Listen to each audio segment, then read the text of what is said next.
Namaste and welcome to this part of the presentation where I'm going to discuss the most important part of any astrological reading, that is the timing of event.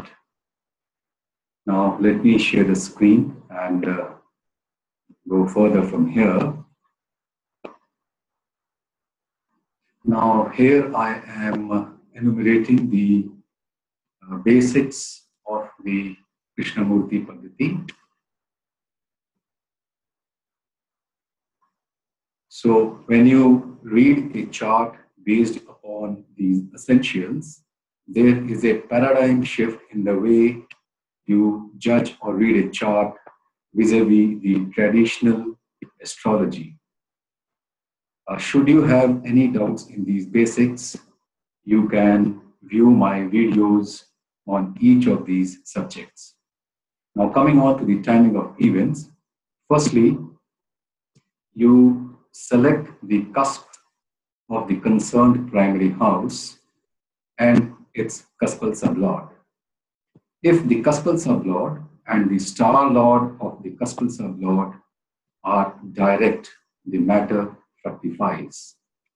However, if either of the two are retrograde, then either the matter is delayed or the matter would be denied. The matter fructifies in the Dasha Bhakti Antara of the planets that signify the concerned matter. Match the significators of all the concerned houses with the ruling planets and select only 3 fruitful significators. Here you utilize the ruling planets to select among the list of significators to select the 3 fruitful significators. Select the combinations of these fruitful significators in the 249 sensitive zones of the zodiac. Reject the ones which occur in the negation houses of the concerned event. The event occurs when the luminaries transit the selective sensitive zones. Now let me explain this to you with the help of an example chart. Now you have to select the concerned cusp. If the matter is pertaining to the first house or the ascendant, you select the cusp of the ascendant. If the matter is pertaining to the 4th house, you select the cusp of the 4th house.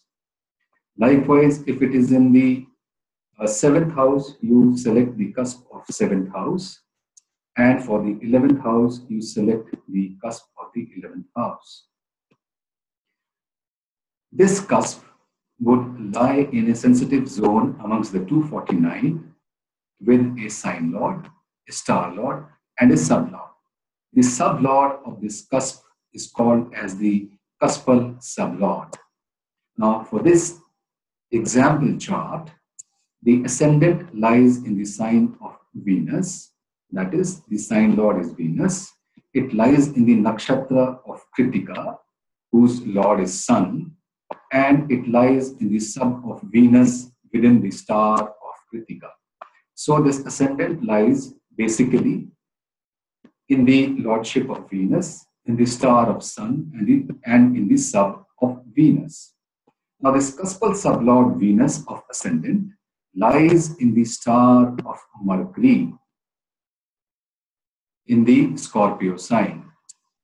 So cuspal sublord in the star of a planet P, and if P signifies the concerned houses, the matter fructifies. Now the retrogression of cuspal sublord and its star lord have different connotations. Now when would this event fructify? Is during the Dasha Bhakti Antara of the significators of the concerned houses that we are studying, and that too when the transit permits. Now the ruling planets help in selecting the 3 significators for the sensitive zone where the transit would deliver the desired result. Now let me further amplify this with the help of another example. Now, this is the chart, the Horary chart 19 for timing the birth of the child. Now, this is the third child, and doctors had given the expected time of delivery as 10 January 2016. Now, being the third child, in Krishnamurti Paddhati, we take the ninth cusp for the third child.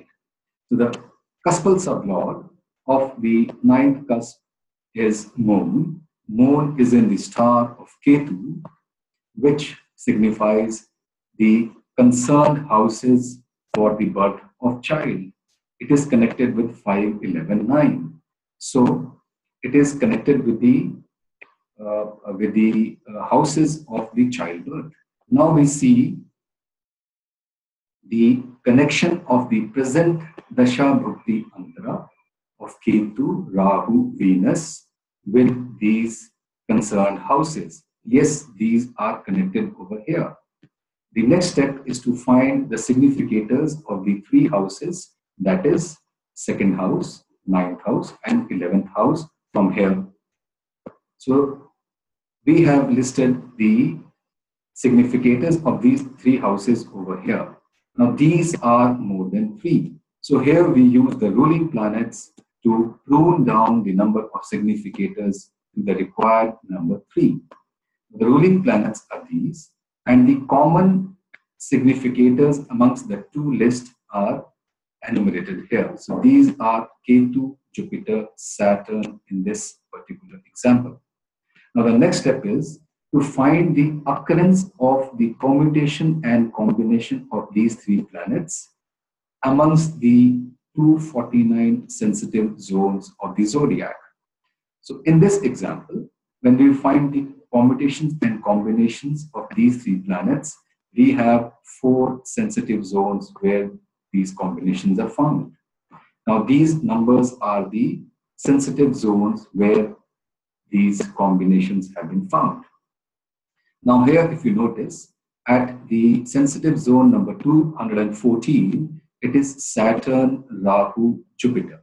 However, I have replaced Rahu with Ketu. Now this is the leeway which is given here as per the rules, that Rahu and Ketu can be interchanged whenever they are found as the star lords in these combinations. Now the next step is that we take a blank chart like this, mark the ascendant of the chart that one is studying. So since the ascendant in the chart which we were studying is Aries, we have marked the ascendant here. Next is to mark the position of Sun in transit. On 12 December 2015, the Sun was transiting in the sign of Scorpio. So we have marked the Sun transiting position here. Now the next step is to reject the houses which are negative for the event that we are studying. Here, since it is childbirth, the negative houses are the 4th and the 10th house. So we have crossed out these houses. Now we place these sensitive zones that we have selected and put them here in this chart. Now, if you notice that these 3 combinations which are there, the probability of the event occurring with respect to the expected date of delivery given as 10 January 2016 are remote. Hence, we will reject these selected sensitive zones as the probability of the event occurring here is totally remote. The lady is in the advanced stage of pregnancy and she cannot hold on to the child for so long. So now we are left with only one sensitive zone where the event will occur. That is when the Sun will transit in the sign of Sagittarius, lorded by Jupiter, in the star of Ketu, that is Moola Nakshatra. So while the Sun transits for 13.5 days in the nakshatra of Ketu, Mula.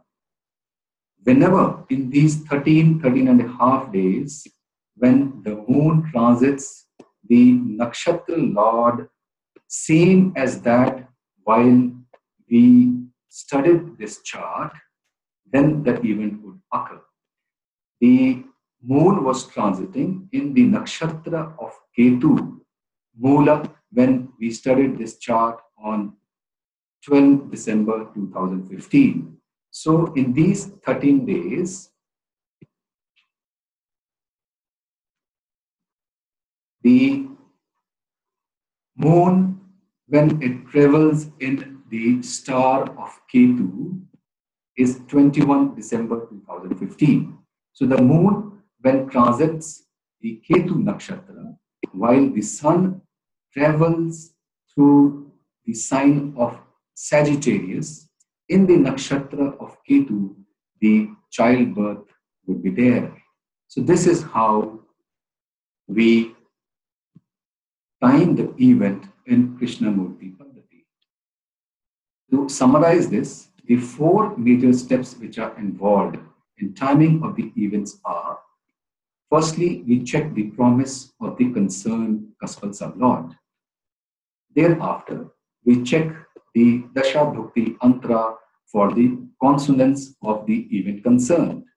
Thereafter, we select the three fruitful significators and check the feasibility of these significators in 249 sensitive zones. And in the last step, we check the transit of the luminaries which would trigger the event. With this, I come to an end of this presentation. Thank you and wish you the very best.